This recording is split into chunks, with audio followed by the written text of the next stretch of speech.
In this segment of the e-learning tutorial, I will demonstrate how to import a course from a prior semester. So to import a course, go to the course where we want to import the content to. So in this case, it would be the current term. We go to the course shell, and in our case, I'm going to use here an example ACC 221 Financial Accounting as the blank page. Now we click here on More on the top, and then click on Course Reuse.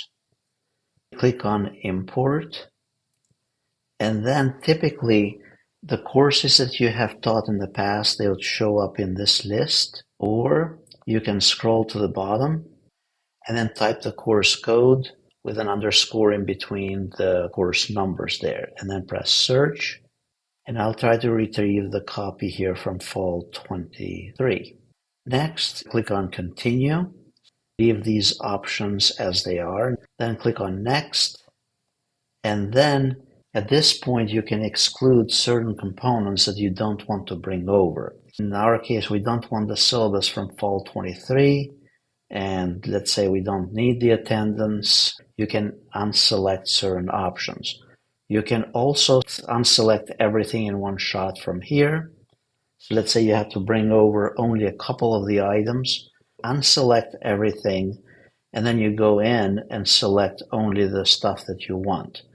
Now, if you unselect everything, then you need to make sure that you select the top section here and then the actual item below it in that section. In my case, I'm going to select everything, and I don't want the syllabus from Fall 23. Leave everything else alone, and then click on Next. It's going to give us a preview of what it's going to bring over, and then press Perform Import. Now it will have the content as it was from the previous term. Now, one thing to note as well is that in some cases, the headings for the different sections may not come over, and you need to kind of compare those with the previous course to match them with what you want for the new term. In our case here, it worked fine where the chapters came over and assignments and so on. Now this will bring over the grade book configuration and all the other items as they were in the original course.